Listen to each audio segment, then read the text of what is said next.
Apex commerce academy की live classes में आप सभी विद्यार्थियों का स्वागत है। आज मैं आपके सामने उपस्थित हूँ कक्षा 12th का लेखा शास्त्र का झारखंड शैक्षिक अनुसंधान एवं प्रशिक्षण परिषद रांची द्वारा जारी किया गया सेट को लेकर। आज हम इस सेट को सॉल्व करेंगे। तो आइए हम अपने क्वेश्चन पे आते हैं। पहला क्वेश्चन है, साझेदारी समझौता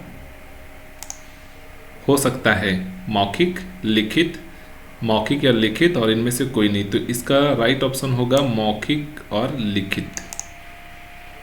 सेकंड क्वेश्चन पे हम लोग आते हैं। सेकंड क्वेश्चन है, साझेदारी समझौता के अभाव में लाभ हानि का विभाजन किया जाता है।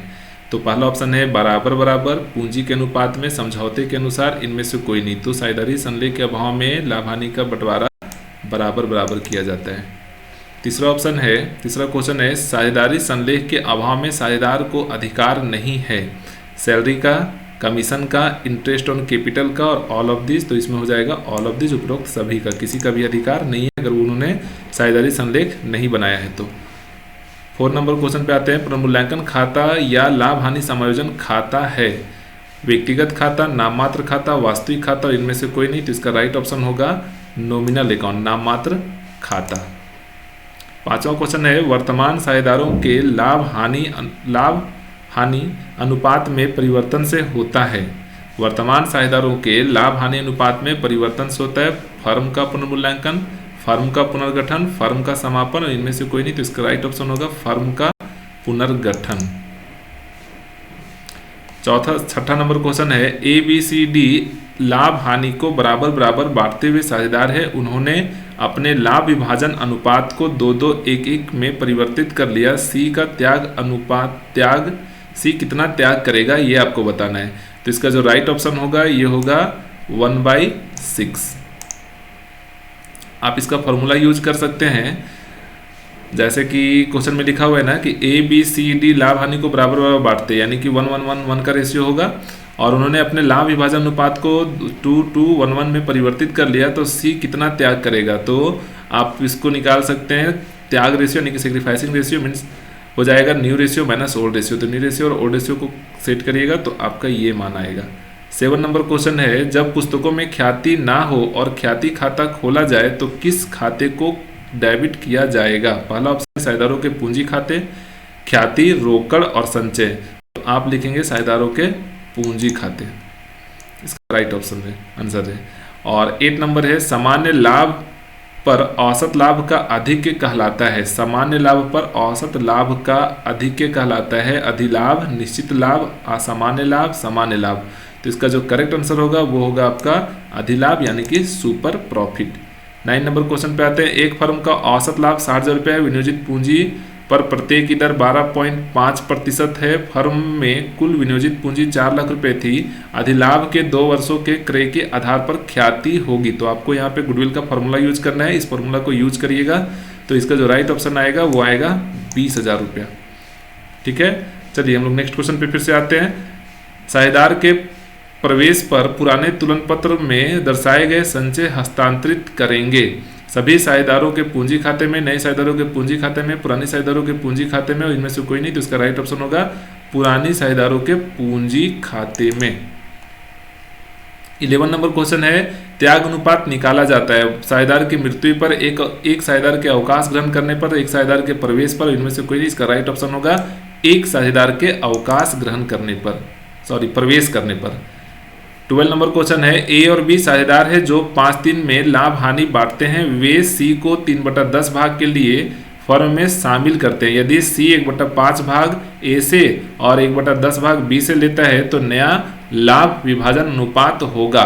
तो 5, 6, 3, 4, 2, 4, 6, 18, 24 और 38 और 17, 11 और 12। तो इसका राइट आंसर होगा आपका 17, 11 और 12। आप इसको फॉर्मूला लगा के देखिएगा, पता चल जाएगा आपको। 13 नंबर है, पुनर्मूल्यांकन का लाभ या हानि को वहन करते हैं। पुनर्मूल्यांकन का जो लाभ और हानि होता है उसको कौन वहन करते हैं, तो पुराने साझेदार, नए साझेदार, सभी साझेदार और केवल 2 साझेदार। तो इसका राइट जो आंसर होगा वो होगा आपका पुराने साझेदार, ओल्ड पार्टनर्स।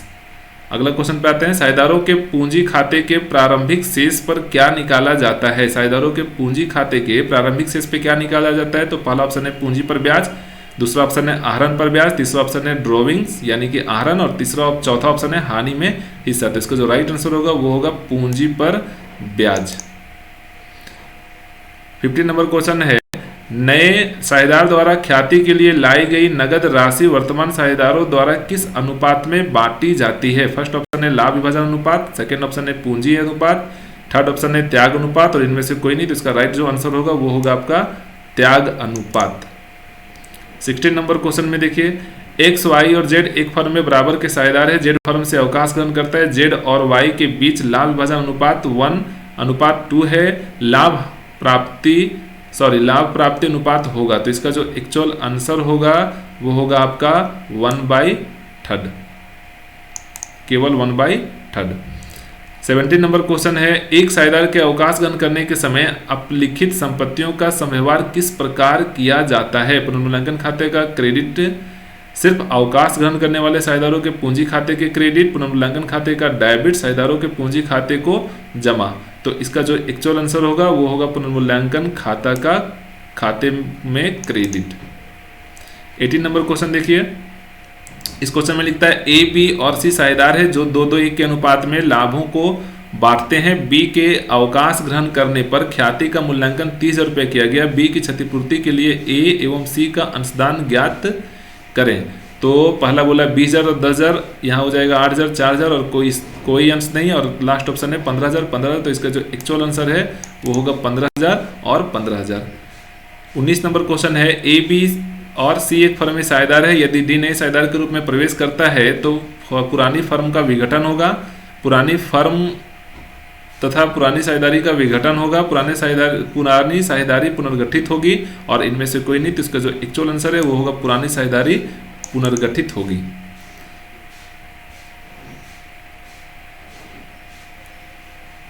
उसके बाद है 20 नंबर क्वेश्चन, एक नए साझेदार द्वारा लगाई गई ख्याति कहलाती है। तो पहला ऑप्शन है संपत्ति, लाभ, प्रीमियम, और इनमें से कोई नहीं। तो इसका एक्चुअल आंसर होगा प्रीमियम। 21 नंबर क्वेश्चन है, अस्थायी संपत्तियों के मूल्य में वृद्धि कहलाती है। लाभ, एप्रिसिएशन यानी कि मूल्य वृद्धि, दोनों उपरोक्त सभी। तो इसका जो एक्चुअल आंसर होगा वो होगा मूल्य वृद्धि। 22 नंबर क्वेश्चन है, ए और बी 5:3 में लाभ हानि का विभाजन करते हुए साझेदार हैं। सी को नए साझेदार के रूप में शामिल किया जाता है और नया लाभ विभाजन अनुपात 9, 5 और 2 होता है। त्याग अनुपात होगा। तो इसका जो राइट आंसर होगा वो है आपका पहला ऑप्शन है 1:2, 1:1, 1:3, 2:1। तो इसका राइट आंसर होगा 1:1। आप इसको फॉर्मूला से सॉल्व करके देखिएगा, यही आंसर आएगा। 23 नंबर क्वेश्चन है, पी क्यू आर और एस साझेदार है जो 6, 5, 3, 2 के अनुपात में लाभों का विभाजन करते हैं। एक साझेदार फर्म से अवकाश ग्रहण करता है। एक्स के अवकाश ग्रहण करने के बाद नया लाभ विभाजन अनुपात होगा। तो आपको पता है जब ऐसा कोई साझेदार हटता है तो सिर्फ उसके हिस्से को हटा देते हैं, जो शेष बचता है वही हमारा न्यू रेशियो बन जाता है। और शेष हमारे पास कितना बचेगा, तो 6, 5 और 3, यानी कि ये 1 वाला आंसर करेक्ट होगा। 24 नंबर क्वेश्चन देखिए, एक्स, वाई और जेड किसी फर्म में 4, 3, 2 के अनुपात में साझेदार है। वाई अवकाश ग्रहण करता है। एक्स और वाई भविष्य में 5, 4 के अनुपात में लाभ हानि को बांटने का निर्णय करते हैं। लाभ प्राप्ति अनुपात होगा। तो इसका जो करेक्ट आंसर होगा, पहला ऑप्शन देख लेते हैं, 1, 1, 2, 1, 1, 2 और 3, 2। जिसका राइट आंसर होगा 1, 1। आपको लगाना है इसमें गेनिंग रेशियो का formula, new ratio minus old ratio. 25 number question देखिए, साझेदार के अवकाश ग्रहण करने पर ख्याति की पूरी राशि किसके खाते में क्रेडिट की जाएगी। तो इसका राइट जो आंसर है वो होगा सभी साझेदारों के, यानी कि ऑल पार्टनर्स। 26 नंबर क्वेश्चन है, मीनाक्षी और गौरवी एक फर्म में साझेदार है। मीनाक्षी को कमीशन से पूर्व शुद्ध लाभ का 10% की दर से कमीशन प्राप्त होना है, जबकि गौरवी को कमीशन के पश्चात शुद्ध लाभ का 5% की दर से कमीशन प्राप्त होना है। कमीशन से पूर्व का शुद्ध लाभ 1,10,000 रुपये। मीनाक्षी के कमीशन ज्ञात करिए। तो सिंपल आपको क्या करना है, 1,10,000 का 10% निकाल लेना है, जो राशि आएगा उसको लिख देना है, यानी कि 11,000 रुपये आएगा। तो इसका करेक्ट जो आंसर है वो होगा 11,000 रुपये। आगे देखिए 27 नंबर क्वेश्चन। 27 नंबर क्वेश्चन में क्या लिखा हुआ है कि साझेदारी समझौते में परिवर्तन से साझेदारों के मध्य संबंध बदल जाते हैं, साझेदारी व्यवसाय का अंत हो जाता है, साझेदारी फर्म का विघटन हो जाता है और इनमें से कोई नहीं। तो इसका पहला आंसर होगा साझेदारों के मध्य संबंध बदल जाते हैं। 28 नंबर क्वेश्चन में क्या बोलता है, लाभ प्राप्ति अनुपात है, मतलब इसका फॉर्मूला आपसे पूछा जा रहा है कि new ratio minus old ratio, old ratio minus sacrificing ratio, new ratio minus sacrificing ratio, old ratio minus new ratio. तो इसका जो एक्चुअल फॉर्मूला होगा ये होगा new ratio minus old ratio. 29 number question है, साझेदारी फर्म के पुनर्गठन पर संपत्तियों के मूल्य में वृद्धि का परिणाम। साझेदारी फर्म के पुनर्गठन पर संपत्तियों के मूल्य में वृद्धि का परिणाम क्या होता है, वर्तमान साझेदारों को लाभ, वर्तमान साझेदारों को हानि, वर्तमान साझेदारों को ना लाभ ना हानि, इनमें से कोई नहीं। तो इसका करेक्ट आंसर जो है वो होगा वर्तमान साझेदारों को लाभ। लाभांश सामान्यतः डॉट डॉट डॉट पर दिया जाता है, तो यहाँ पे आपको लिखना है पेड अप कैपिटल पे, प्रदत्त पूंजी पे।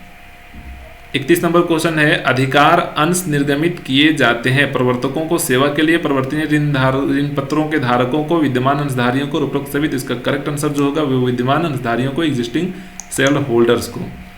32 नंबर क्वेश्चन है, अंश आवंटन खाता है व्यक्तिगत खाता, वास्तविक खाता, नाम मात्र का खाता, इनमें से कोई नहीं। तो अंश आवंटन खाता जो होगा वो है आपका पर्सनल अकाउंट। समतांशधारी कंपनी के होते हैं कंपनी के लेनदार, स्वामी, कंपनी के ग्राहक, इनमें से कोई नहीं। तो इसका एक्चुअल आंसर होगा स्वामी। अंशों के अधिमूल्य को आर्थिक चिट्ठे के किस पक्ष में दिखाया जाता है, तो एसेट्स, लायबिलिटीज, बोथ और नन ऑफ दीज, यानी कि इसका जो एक्चुअल आंसर होगा वो है आपका लायबिलिटीज। अधिकार अंश वे हैं जिन्हें कंपनी के निर्देशकों को निर्गमित किया जाता है, कंपनी के प्रवर्तमान अंशधारकों को निर्गमित किया जाता है, कंपनी के प्रवर्तकों को निर्गमित किया जाता है, संपत्ति खरीदने के लिए क्रेताओं को निर्गमित किया जाता है। जिसका एक्चुअल जो आंसर होगा वो होगा कंपनी के वर्तमान अंशधारकों को निर्गमित किया जाता है, मतलब कि बी नंबर इसका आंसर राइट होगा। 36 नंबर है, प्रार्थित पूंजी और आयाचित पूंजी के अंतर को कहा जाता है, तो पहला बकाया याचना, अग्रिम याचना, आयाचित पूंजी, इनमें से कोई नहीं। तो इसका राइट आंसर होगा अनकॉल्ड अप कैपिटल। कंपनी अधिनियम के अनुसार केवल अधिमान अंश जो डॉट डॉट डॉट को शोध्य हो जारी किए जा सकते हैं 24 वर्ष, 22 वर्ष, 30 वर्ष और 20 वर्ष। तो इसका राइट आंसर होगा 20 वर्ष। टेबल एफ के अनुसार अग्रिम याचना पर ब्याज की अधिकतम दर है 8%, 12%, 5% और इनमें से कोई नहीं। इसका राइट आंसर होगा 12%। अगर कॉल्स इन एरियर रहता तो हम लोग लिखते 10%। प्रतिभूति प्रीमियम खाते को आर्थिक चिट्ठे के में किसके अंतर्गत दिखाया जाता है, तो इसका राइट आंसर है, पहले ऑप्शन देखते हैं, संचय तथा अधिक के विविध व्यय, चालू दायित्व और अंश पूंजी। इसका राइट आंसर होगा संचय तथा अधिक के, रिजर्व एंड सरप्लस। 40 नंबर और लास्ट क्वेश्चन है, संचय पूंजी का अर्थ है अभ्यर्थी या आयाचित पूंजी का एक भाग, संचित लाभ, ठीक है, और पूंजी संचय का हिस्सा, पूंजी शोधन ये संचय का हिस्सा। तो इसका करेक्ट आंसर होगा अभ्यर्थी या आयाचित पूंजी का एक भाग। तो हम लोग अभी 40 क्वेश्चन सीख चुके हैं, मतलब एक सेट पूरा बना चुके हैं। अगर आप स्टूडेंट में से किसी को भी दिक्कत हो तो आप कमेंट बॉक्स के माध्यम से पूछ सकते हैं, या फिर जो स्क्रॉल कर रहे हैं नंबर आपके स्क्रीन पे, इसके थ्रू आप व्हाट्सएप से भी हमसे अपना डाउट क्लियर कर सकते हैं। धन्यवाद।